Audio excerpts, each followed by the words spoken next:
Welcome back to part two, still with Brian Laws, which is a good job, otherwise I'll be talking to myself and you for the next 24 minutes, and that would have been a test of endurance for both of us, particularly you.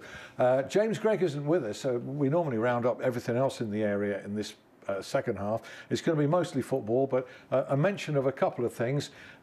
Sheffield Steelers ice hockey have a big match. It's always a titanic clash against Nottingham. Nottingham Panthers this Saturday at the arena. I'm sure we'll hear about that from James Gregg next week. And just back to football, a big game over the weekend here. One of our non-league teams, Hallam FC, entertained the FA Vase holders in the first round. That's Morpeth Town, from your neck of the woods. Yeah, absolutely, yeah. Yeah, up in the northeast there. Absolutely. They're the holders of the FA Vase, and weather permitting, the Hallam game was postponed the other night, weather permitting, that's at Sandygate Road this Saturday at 3 p.m. Might even go there myself. Yeah. Well, why not? Failing a better offer, which I'm still waiting. Still waiting. Still waiting. Please for a better call offer. this number. Yeah, please call this number. I'm on Twitter if you haven't got my home number. Right, let's just get serious a minute, because in part one, Brian revealed something which the audience will not, you at home will not have known about. No. That Brian actually had double heart bypass surgery during the summer in June. In June, yeah. And he told us in part one that, you know, there'd been the warning of heartburn, a heartburn attack, I think, while you'd been out cycling as well. You'd had tests like an ECG and a heart scan, shown up nothing. Nothing. So, and you were feeling well in yourself. I was feeling really well. And this was the odd thing, was my doctor, who I owe my life to him, really, because he just kept gnawing away at it, and I was satisfied. The tests were done. I was going on holiday to Dubai in 4 days' time. Yeah. And then he just hit me with it and said, no, I'm not satisfied. And I couldn't believe, you know, when he... Yeah. And I said, well, normally having these tests and they all come clear, you would say, just go on home and it will obviously see if you get any more heartburn or whatever. But he didn't. He actually just said... He had a hunch. He had a hunch. A little instinct. And I didn't, because I felt great. And I said, it's now becoming embarrassing now. You're actually almost forcing me in a corner to do something, but I'm so happy you did, because when he found out what it was, I had a blockage with 95%. Wow. Which was... 95%? 95%. And he held my hand through it and said, he said these words, he said, you're the luckiest man I know. He says, because if you go on holiday, you wouldn't be coming back. Oh. That's how close you are to a major heart attack. So it was all, you know... That's frightening. Yeah, it was very, very frightening, I have to say, because it was unexpected. I wasn't prepared for it. Yeah. And if you're not, you know, if you don't get any warning signs, you're not prepared for it, and somebody's actually telling you, we're going to have this major surgery on you, that actually I don't feel unwell. No. So... Yes, it really odd, isn't it? I feel a bit, well, I think we all feel a bit concerned. I know, but monitoring our health. There's no wood. There's no wood, but I don't mind. Glass. I do. So you went in quickly for the operation. You cancelled your holiday. Absolutely, yeah. Went in for the operation, which is obviously a great success. Yeah, and it's gone really, really well. I've had the all clear not so long ago to say, get on with your life. Yeah. You know, I can get back into cycling, do all the things I was doing before, and you know, He's fixed me in a way. He said, you're mended. Off you go. Yeah. Go and enjoy your life. So I don't have to not do anything. The only thing that probably he would suggest is stay away from football. Well, this is it.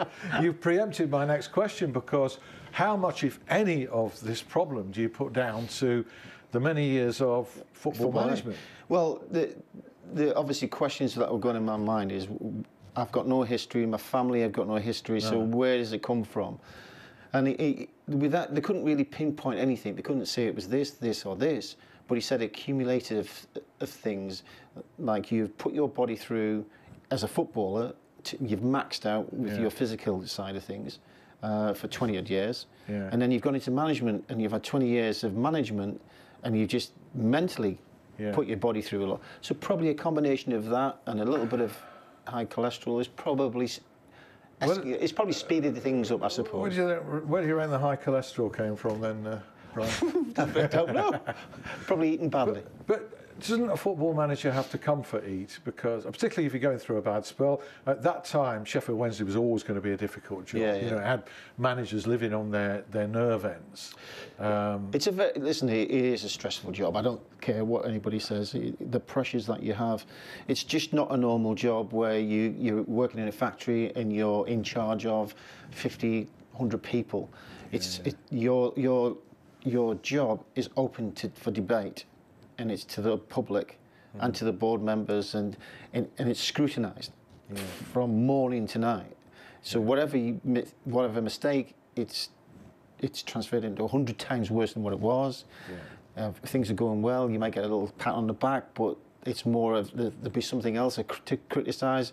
It's a very easy sport to criticise, because it's a result-based business, and if you're not getting results, unfortunately, it comes with the territory. Well, Sheffield Wednesday have got 25,000 managers at the moment. Absolutely, and you're a supporter. You're a bit better qualified than some of them, but it is. We can all pick the team, and the guys who are picking the teams in the stand never get it wrong. No, they never get it wrong. They never get it right either, because they never get a chance to see their team take the field, which you did in that role. And I just wonder if there's a correlation. Maybe there's no correlation at all, but I wonder if modern management, from the point of view of that relentless criticism, is more difficult than management when you started. Because it has changed. You know, it was a one phone in, one letters page, and that was it. And the stick that you got on a Saturday afternoon. Absolutely. It wasn't dripping around social media. It is constantly. Yeah, it's changed dramatically over the last decade, and particularly social media is probably one of the strongest critiques that we can talk about. You know, you can't get away from it, I'm afraid. No. If you're not reading about it, it's on Sky. It's on every day. And they are quite often going to supporters and asking their opinions. It's quite live, and it's all about opinions, and it's always looking at the negative rather than the positive side of things, I'm afraid. And well, people can say to you, and I'm sure they have done, and certainly my humble advice to managers who've cried on my shoulder has always been, well, don't look at it then. Just don't read it or whatever. That's easier said than done, though, isn't it? Well, that advice, I would say, should go to most managers, but it's very, as you said, it's very hard to get away from it, because it's somewhere along the line, it's out there. And you're going to get told, even if you've not actually seen it yourself. I had press officers coming to me saying, have you, what's your thoughts on this remark, that remark? And I said, well, I haven't read it, but they're telling me about it, so... You'd rather not know. I'd rather not know, but unfortunately, the draw towards the social media is very strong, because managers, and particularly even chairmen, want to get close to the supporters, and they want them as friends. They want them to be on their side, and therefore they'll look at their criticisms and what they think. And a lot of chairmen are going on these now. Well, you worked for one in Lee Strafford who was on social media, on Facebook, rightly or wrongly, wisely or unwisely. Absolutely. He was out there. And I used to say to him, stay off it. But that was his field in media, and he wanted to be... That's how he made his money. That's how he made his money, and he wanted to be part of that connection with the supporters. Unfortunately, it gets too close. And look at Fawaz in Nottingham Forest. Wow. He's actually... He's got into arguments with people, and now the fans are saying to him, get out, and he's gone, right, I am. So I'm selling up. And the club's in crisis at the moment. It's easy to say you're selling up, and that takes the pressure off a little bit. It's another thing actually selling getting a buyer. We'll go back to Sheffield Wednesday in a little while and talk to Brian about one or two of the individuals, who he might pick as a supporter and what team he might play. But let's talk, we did start on the programme on Sheffield United and tribute to Chris Wilder and what he's doing there. This game at Chesterfield is one that ordinarily you'd think they'd win every day of the week. Chesterfield second bottom, United I think 12 games unbeaten now. But there is a factor involving a player called Ched Evans. And scripts are often written for players on these particular days up against his old club. Yeah, on the just. I mean, on paper, but games aren't won on paper. But on paper, Sheffield United will be going to Chesterfield thinking, well, this should be an easier game. But because it's such a local derby, there's a few factors in there. Danny Wilson, ex-manager, who will obviously want to do well. Ched Evans, will want to obviously do well for his team, and they always seem to want to score against the former clubs. It gives them a bit of a buzz. And after, you know, his retrial and how things have gone for him, you'd like to think that now he can fully concentrate on his game and see the best of what he's got. It's a shop window opportunity for him, because in the real world you'd expect some serious offers to be made if he can get into a goal scoring groove. He's got the 5 goals, which isn't bad so far considering the background to it all. But you would think at that level he'd be a 15, 20 goal a season. I mean 35 in the season that led to the problem. If he can reproduce that kind of form, and at his age, I think 27 still. At 27, I think yes, he's got an opportunity probably to go on and go further. But he also has got to thank Chesterfield as well to support him and show some loyalty to them. I'm sure that's what they will be expecting, because they showed loyalty with him. Yes. So it's a difficult one for him, but one thing that he can do is get his game back on track, get his life back on track, and he can get on with his career and what he's good at. And certainly scoring goals is what he's good at. You mentioned loyalty, not only to Chesterfield Football Club, but in particular to the manager, because it's well known, although Danny Wilson has never really wanted to talk about the case. Danny did actually privately, you know, stand by Ched Evans. He visited him in prison, I think, on certainly more than one occasion, and then wanted to resign and took the gamble of signing him while he was actually still not clear.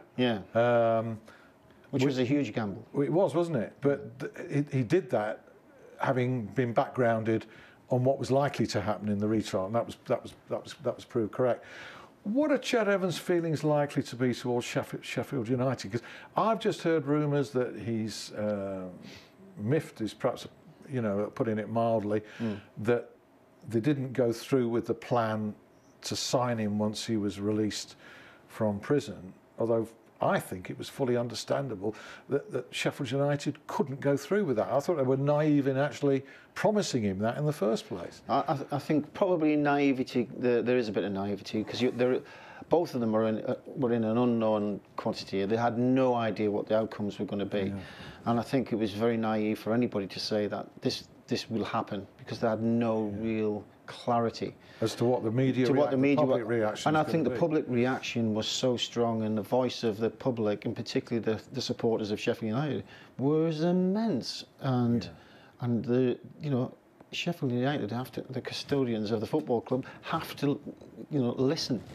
And otherwise it could have been an absolute mess. And one player can't really turn that kind of mess for a football club that wants to do well. They want good publicity, not bad publicity, week in, week out.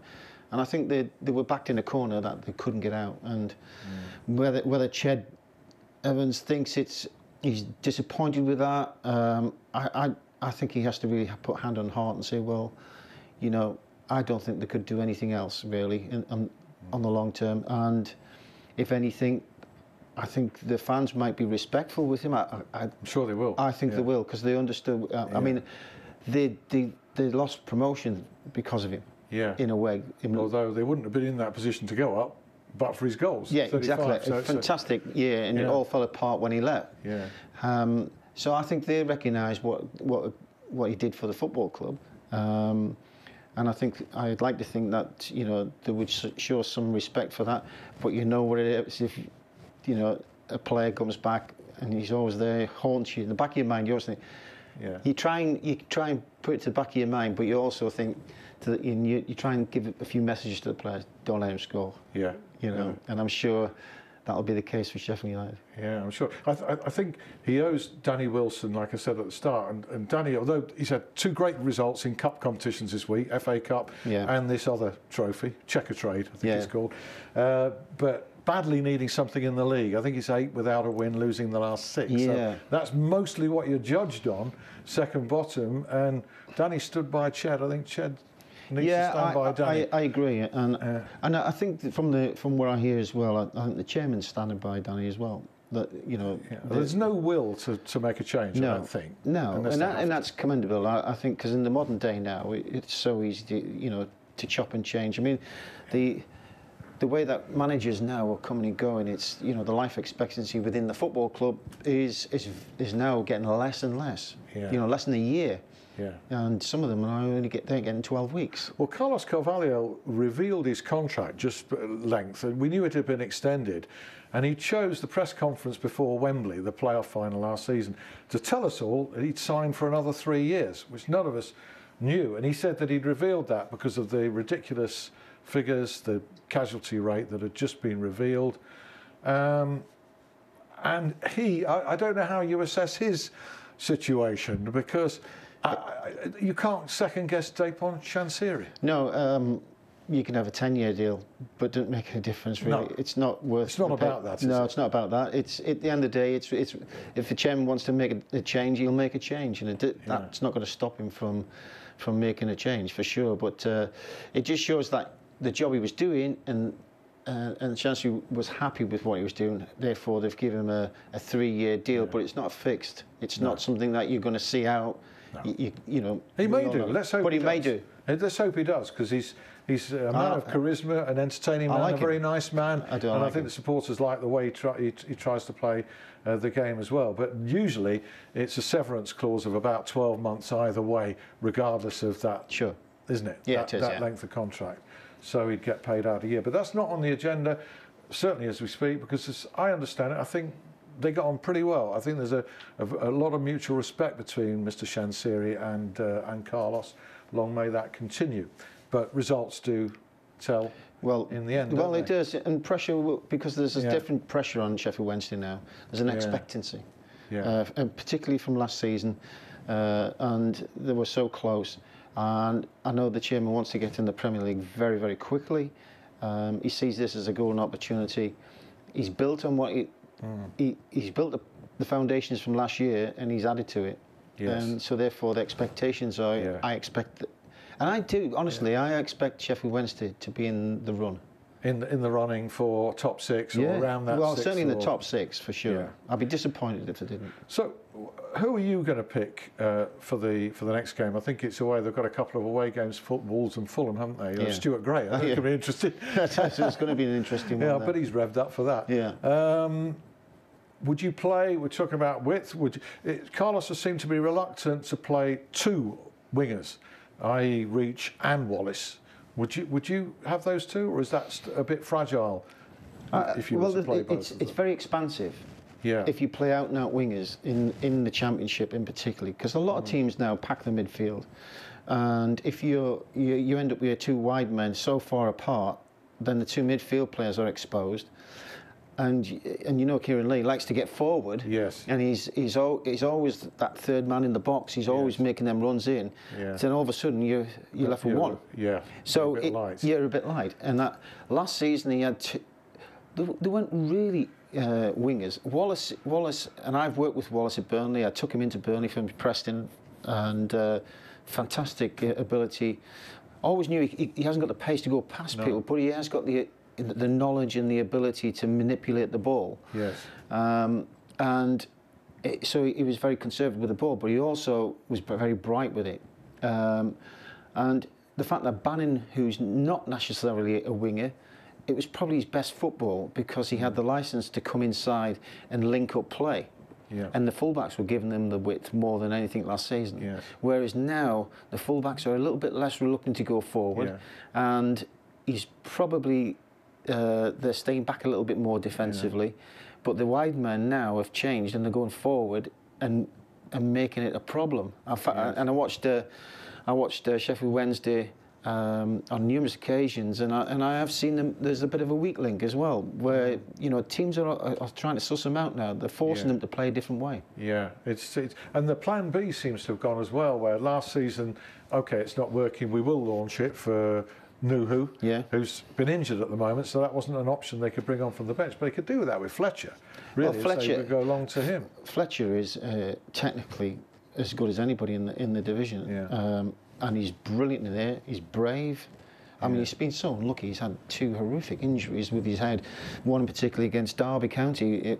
And I was at the game, and Sheffield Wednesday were in the first half, in particularly, best team by a mile. And how they didn't get, I'm sure you've had this discussion about the handball scenario. The penalty that didn't actually, that didn't actually happen. It was incredible.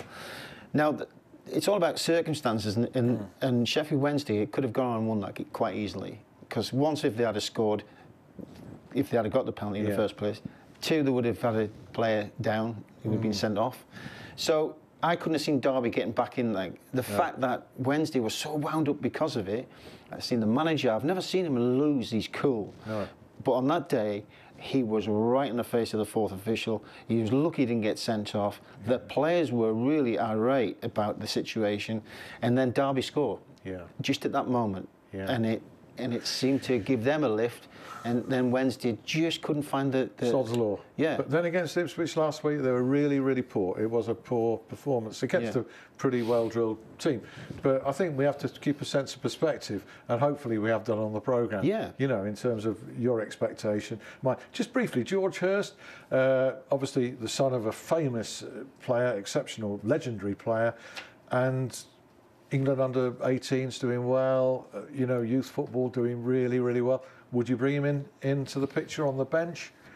No, that's a real tough one. I think Gareth Southgate's got such a difficult position at the moment. He's got a golden opportunity to have the job himself. No, I mean to Sheffield Wednesday's bench. But I mean, when you look at from the international point of view, Gareth Southgate's I've got to get that job done. Sheffield Wednesday have a different matter. They can actually blood a young player. Yeah. Gareth Southgate couldn't in the international scene, but certainly with Sheffield Wednesday, he could potentially be on the bench. It might be a little bit of a kick up the backside and a warning for the others. Because he's been talked about and the possibility of him having a go, and if it's not working. But he's got such good players as well. He's got, you know, it'd be very difficult for players like a young player to get in the side because of the quality that Sheffield Wednesday have currently. Yeah. But if they're not scoring, and it's not, you know, he may be knocking on the door as we speak. He may well be. We just don't know. Talk about knocking on the door. Again. Now then, Laws of the Jungle. Now this book ought to be snapped up by many over Christmas. And I know we're biased, but I made a very quick note of some of the stories in this book. The stories about Brian's time playing for the legendary Brian Clough at Nottingham Forest are unique. Original stories, very funny, a lot of them. Hitting Des Walker, there you are. He actually did hit Des Walker. What did he do in his first management job with Ivano Benetti at Grimsby? He hit him as well. It's quite standard serial behaviour. Here. Now, all of these stories are in the book. There's a chapter on Sheffield Wednesday, more than a chapter actually. Very, very honest chapter. And Brian's very unceremonious sacking by Burnley, when I think they locked the boardroom door on you and wouldn't speak to you. No, that was crazy. So it's all, a lot more is in that. Laws of the Jungle. You've got to buy it for Christmas, yeah? Absolutely, yeah. It's the bestseller at the moment. Yeah, there you go. And because I thought, well, if it was, I wouldn't have to do that, would I? Brian, thanks ever so much for rescuing us tonight with an hour of terrific football chat. Are you going anywhere this weekend? Watching a game anywhere? Well, because it's international football, so I'm covering the championship, so it's. Yeah. I'm like you. Same. Yeah, unemployed because of the international break. Hate it. If you missed any of this, repeat at 11 p.m. tonight, or it is on my YouTube channel this evening. See you next week. Thanks. Bye.